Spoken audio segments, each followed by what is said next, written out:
인도양의 환초섬, 디에고 가르시아, 그걸로 제가 노래를 만들 생각도 했어요. 디에고 가르시아 섬에서 콤파스로 쫙 돌리면요, 아프리카 동부, 그리고 중동, 그리고 아시아로 가는 데까지 한두 시간 만에, 한 시간인가 똑같아요. 거리가 아주 군사 전략적으로 매우 중요한 포인트입니다. 남태평양 한가운데. 거기에 미국의 공군기지, 아마 거기에 그 핵잠수함도 거기 기지로 삼을걸요. 기가 막히게 생겼습니다. 근데 이게 세계를 이해하는데 굉장히 중요한 군사기지란 무엇인가. 미국, 영국 보세요. 보이시죠? 아이고 안 보여. 네. 디에고 가르시아 섬입니다. 남태평양 한가운데. 예쁘죠? 죽이지 않습니까?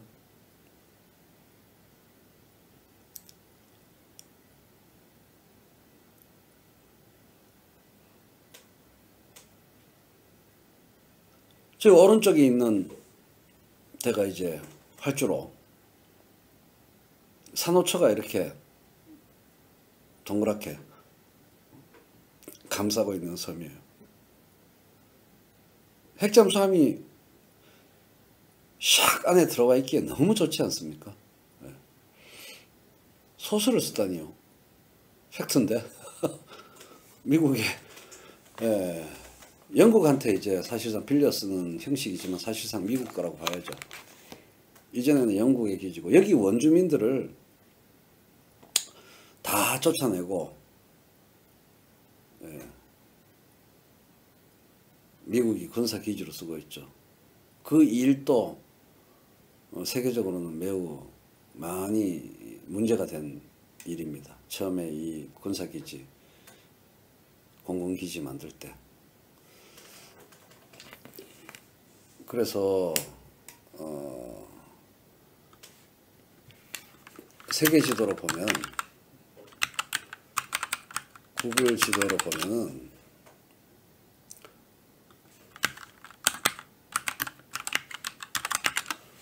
미국이 어떤 나라인가, 세계가 어떻게 구성되어 있나, 중요한 걸 말해주죠. 보이십니까? 이렇게 생겼는데 점점점 이제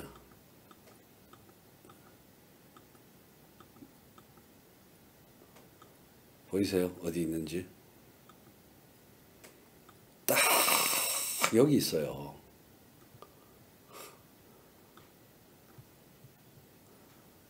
딱 여기 있습니다. 끝내주는 위치라는 느낌이 오지 않으십니까? 동아프리카, 중동, 인도 차이나 반도, 그냥 콤파스로 딱 중심에 있어요. 그냥 출격합니다. 항공모함이라고 봐야죠. 레이더적으로도 그렇고 정보전 차원에서도 그렇지만, 저게 그냥 유지비 안 드는, 유지비가 적게 드는 항공모함 어마어마한 몇 대가 저기 있는 거죠. 딱 상주하고 있는 겁니다. 특히 중동과 가까운 불침 항모가 딱,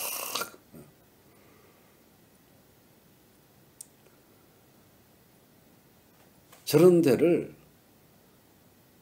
제국주의 국가들은 절대 놓치지 않아요. 절대 놓치지 않습니다.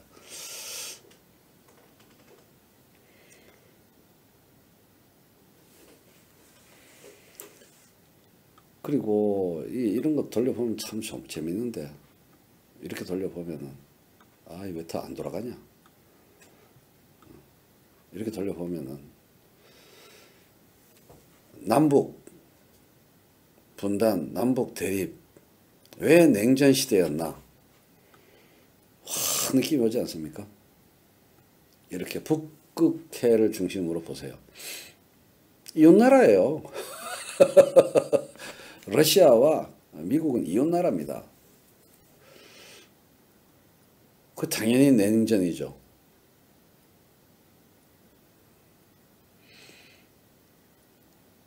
북극해에서 딱 내려다보니까 아 그렇게 된 거구나. 거의 뭐 바다 중간에 가는 바다를 사이에 놓고 서로 딱 째려보고 있구나. 제가 옛날에 심심할 때 맨날 하는 짓이 이런 거예요. 세계지도 맨날 보는 거.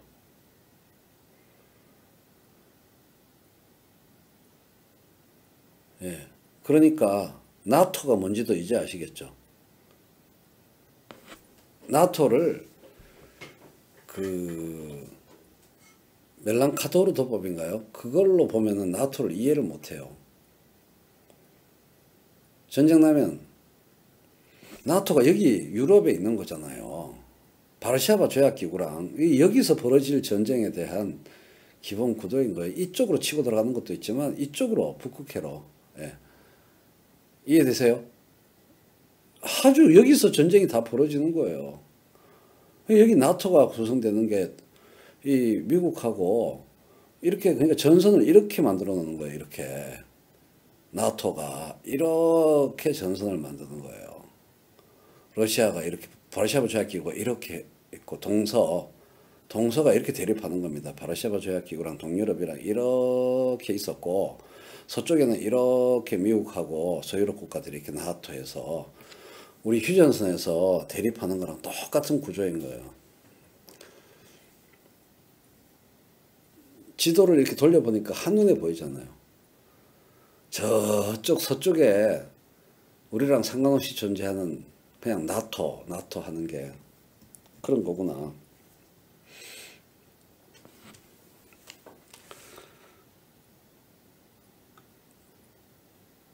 이거를 뭐 당연히 제국주의 국가들은 항상 염두에 두고 세계 전략을 꾸려왔던 거고. 그렇죠? 보면 이렇게 돌려서 보면 되게 재밌어요. 그 다음에 이쪽은 중동은 어떤 지점도 놓치지 않아요. 미국은 제국주의 패권 국가는 어떤 지점도 놓치지 않습니다. 다 여기 디에고 가르시아 섬.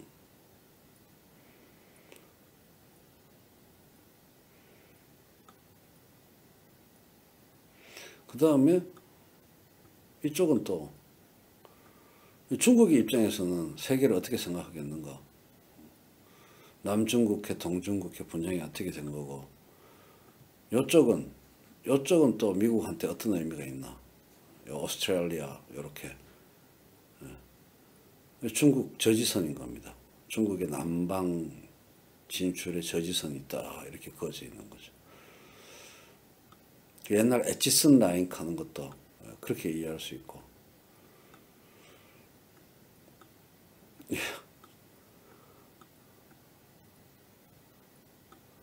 그렇죠. 그래서 미드웨이와 하와이라는 것이 왜 중요한가? 오키나와가 일본한테 왜 중요한가? 일본은 오키나와가 여기 있음으로 해가지고 일본이 이만한 나라가 되는 거고 미국은 하와이가 미국 영토잖아요. 그게 어떤 의미인가? 이 전체가 다 자기 거라는 거죠. 해역, 패권.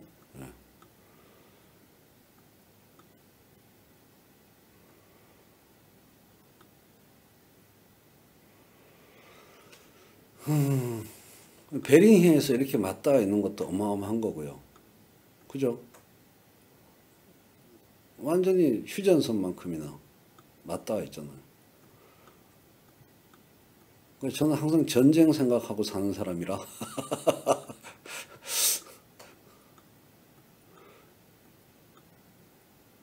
다 세계 현대사에서 벌어진 일들이 다 그런 것과 연관이 있는 것이라.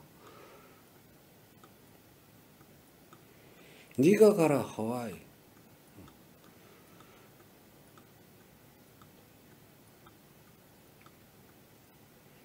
그 어찌어찌 하다가 이 미국의 세계 전략에서 대한민국과 일본이 너무너무 중요한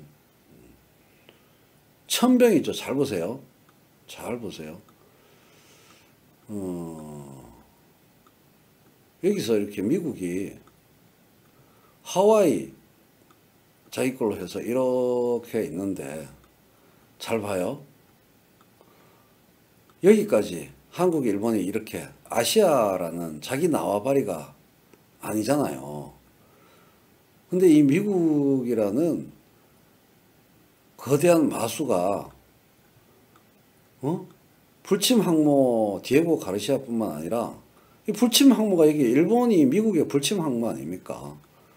이 아시아가 자기 나와바리가 아니잖아요. 옛날부터 전통적으로 몽골, 중국, 러시아, 카자흐스탄, 우즈베키스탄, 키르기스탄, 아프가니스탄, 파키스탄, 네팔 여기가 미국 나와바리가 아니거든. 세계 패권적으로. 근데 거기에 맨 동쪽에 대한민국, 일본 딱 버티고 있고 여기에 일본 열도 전체가 자기들 불침 항모잖아요. 대한민국 오산 기지도 마찬가지고. 그 구도하에 대한민국이 있는 겁니다. 엄청난 의미죠. 미국한테 이 두 개가. 여기를 점령함으로써 아시아 전체를 지배하는 교두보가 된 거고 그런 거지 뭐. 그러니까 옛날에는 일본하고 전쟁하기 전에는 이거는 일본 나와바리라고 인정해 줬다는 거예요. 다시 말하면 이쪽 일본, 만주, 조선반도, 동남아, 이 필리핀 여기까지 다 그냥 나와바리를 인정해 준 겁니다. 필리핀을 왜 미국이 하려고 했냐? 여기가 왜 필리핀이 미국의 식민지였나? 여기 디에고 가르시아랑 똑같은 역할을 하잖아요. 여기 딱 보면은 필리핀만 있으면 이쪽으로 치고 갈 수도 있고 서쪽으로 치고 갈 수도 있고 남쪽으로 다 커버하잖아요. 딱 중앙에. 뭐 어디나 다 돌려보면 다 이렇게 중앙에 놓으면 다 중앙으로 보이긴 하지만 그래서 교두보인 겁니다. 필리핀. 그래서 그 교두보의 하나로 뭐 어디를 옛날에 하려고 했던 거예요. 베트남. 보이시죠? 지도로 보면 보여요. 왜 미국이 그랬나. 아시아라는 나와바리에 대한 접근 핵심 지점 아닙니까? 다 베트남, 필리핀, 코리아, 재팬이 이해되시죠? 예. 요렇게 왜 하필이면 미얀마, 태국 아니고 베트남이냐? 힘드니까 바깥쪽부터 이렇게 치고 들어가는 거예요. 이렇게. 그러다가 최근에는 몽골을 먹었죠. 왜 중국한테 몽골이 정말 골칫덩이에요, 이거. 몽골이 친중 국가가 아니거든. 친미 국가거든. 항상 해안 쪽에서 이렇게 야금야금 먹어 들어오고 압박을 했는데 작전을 바꿔서 이쪽 내륙 지방에 그러니까 소비에트 무너진 다음부터 몽골이 그 나와바리가 아니게 됐으니까 이쪽에 작전을 펼쳐서 이쪽 중국 왼 서쪽, 중국 북쪽, 그리고 중국 동쪽, 그 다음에 필리핀까지 이렇게 다 둘러싸는 거예요. 이렇게 미국이 중국을. 그런 전략하에 있는 거죠. 대한민국이 얼마나 중요한 린치핀이죠. 이렇게 둘러싸서 전체적으로 중국을 압박하는데 대한민국 위치도 그렇고 뭐 나라의 파워도 그렇고 어마어마한 곳인 거죠. 여기에 주한미군이 존재하는 한 중국은 목젖이 꽉 눌려 있는 거예요.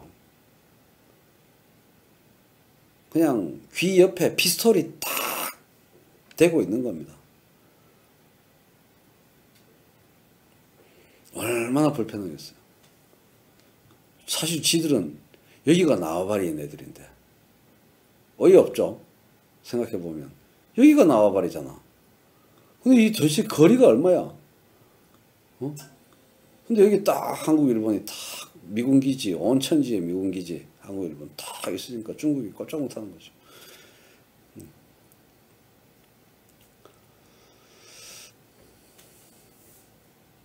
네.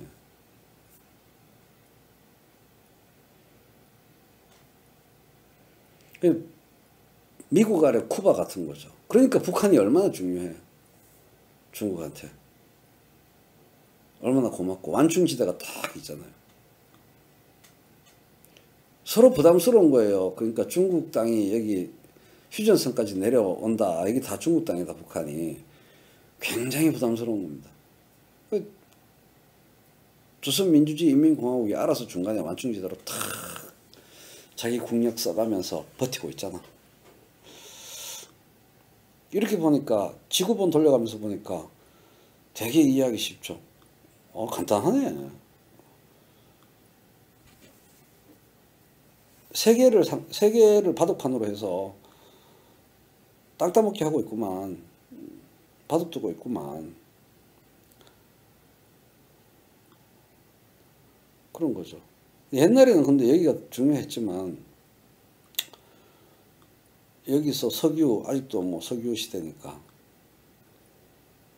예. 지금은 여기 뭐 반도체라는 반도체 산유국이 여기 있어가지고 시당초 뭐.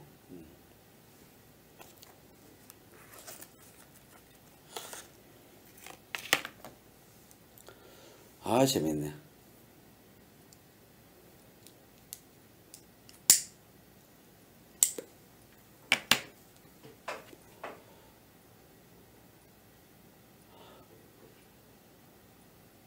멕시코에서 혁명이 성공하게 절대 내버려 두지 않죠.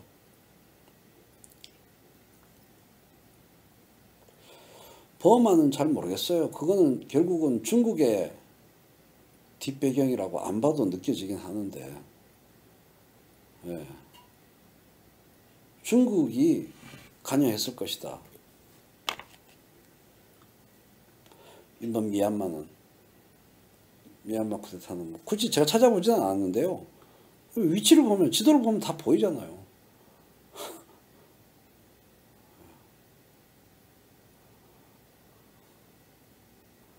그죠? 지도를 보면 다 보여. 미얀마가 여기라는 것만 아는 순간.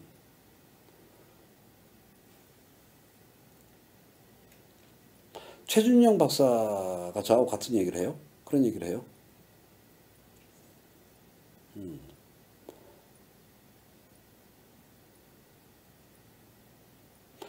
그래서 미국이 베트남을 왜 그렇게 전쟁하고 난리를 쳤겠어요. 여기 베트남 생긴 꼬라지 보십시오. 얼마나 깁니까? 베트남, 중국을 똥침을 확 찌르는 구조잖아요. 예? 베트남이 세로로 엄청나게 길거든요. 제가 비행기 타고 여기 남쪽 북쪽 왔다 갔다 해봤는데 중국의 똥침을 제대로 찌르는 모양 아닙니까? 베트남이 갈고리로 어마어마하게 길고 여기 중국 바로 밑을 찌르잖아요. 동아시아의 차이나 반도의 칠레인데, 인도 차이나 반도의 칠레인데 이렇게 찌르고 있으니까 여기를 미국이 지금, 베트남을 미국이 먹었다고 생각해 보세요. 어떤 일이 벌어지겠나.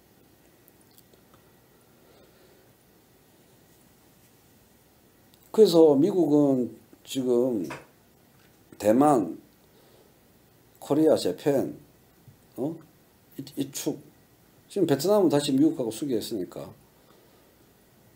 그러니 중국이 미얀마, 라오스 같은 데를 어떻게 다루겠냐고요. 베트남, 캄보디아, 여기.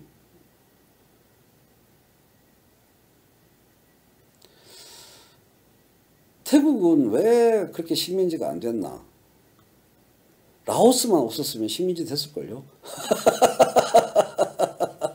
저는 뭐 그렇게 생각합니다. 라오스 덕분에 태국은 참 운이 좋았다.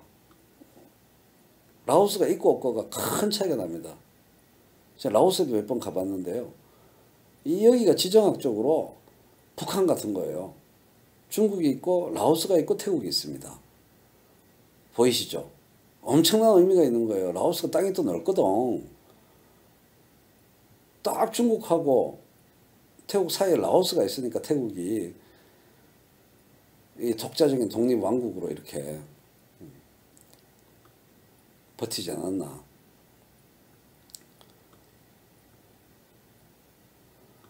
카바링 팍 쳐주는 거죠.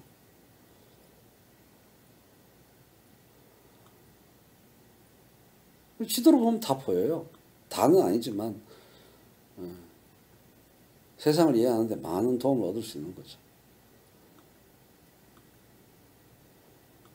심심하면 제가 하던 짓이 이거라. 지멍 때립니다. 지도 보면서 멍하니 있는 거예요. 불멍 때리듯이. 멍하니 그냥 급하게 생각 안 하고 그냥 빙글빙글 돌려보면서 멍하니 있는 겁니다. 아프리카를 보세요. 이 국경선이 말이 됩니까? 무슨 국경선이가 직선으로 이렇게 팍팍팍팍팍 그어져 있어요.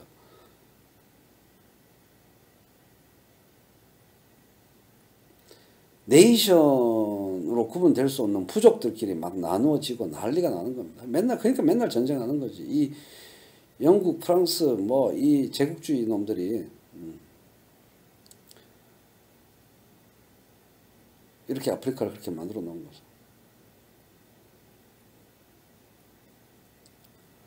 제가 연구 대상이라고요? 어준이가 연구 대상이지 윤석열이와.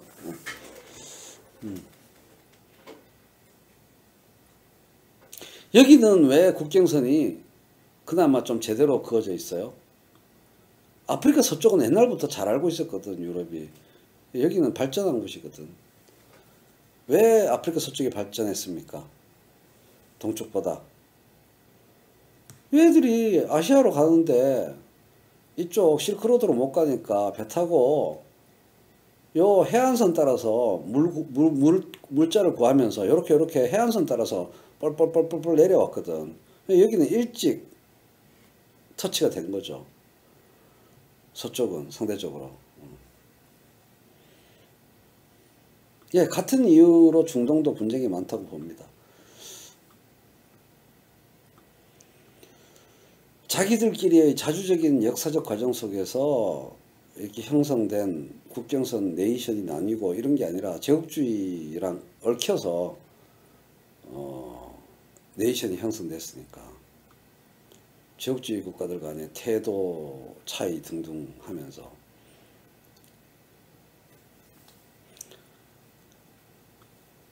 자주적인 지역 분쟁사와 갈등, 지역 세력 편제가 아니고 제국주의 세력과 얽혀서 생겨버렸으니까 이쪽이 다 정신없죠. 거기에 석유 문제까지 얽혀가지고. 근데 저는 뭐 이런 거 연구하면 끝도 한도 없기 때문에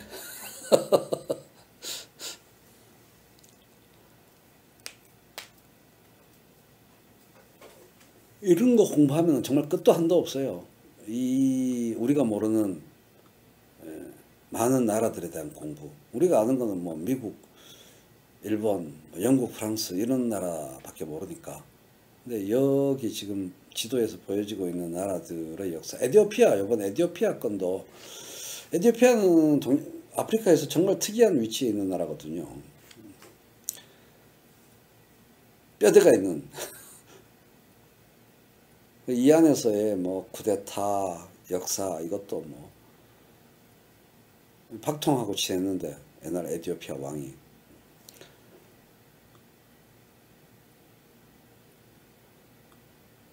끝도 한도 없어요. 이거는 정말 무궁무진한 그 지역 학문.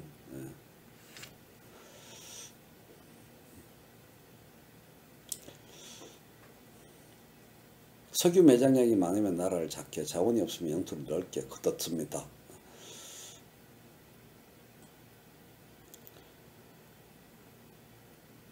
지금 미얀마 쿠데타에는 아마도 제가 잘 관심 있게 검수완박 때문에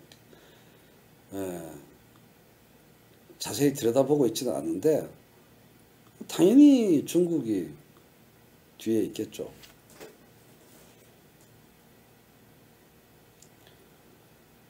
그러니까 동아프리카의 패권 국가였죠. 에티오피아가. 지대도 높고.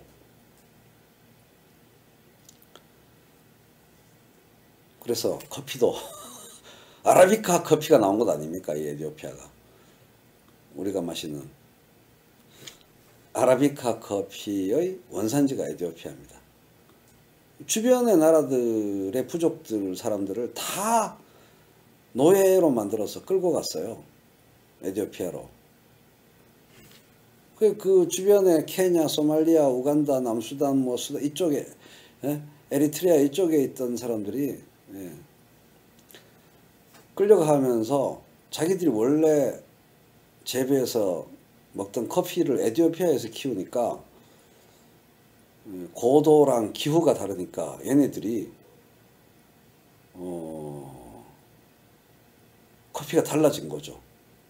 로부스타 저지대에서 키우던 커피가 고지대, 건조한 고지대 가니까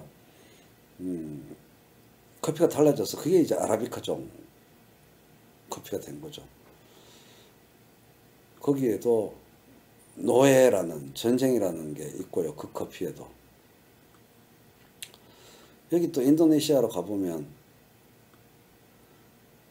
여기도 이제 커피, 루악 커피 똑같은 제국주의 역사가 이제 여기 커피 역사에 있는 거죠. 네덜란드 식민지였죠. 커피를 싹 긁어가니까 네덜란드 애들이 현지인들이 먹을 게 없어가지고 똥 싼 커피를 먹게 된 게 고양이 똥 싼 커피를 똥 닦아내고 먹어가지고 이제 맛있네 올 이렇게 돼가지고 이제 루악 커피가 탄생한 거죠. 고양이 똥 커피가 맛있는데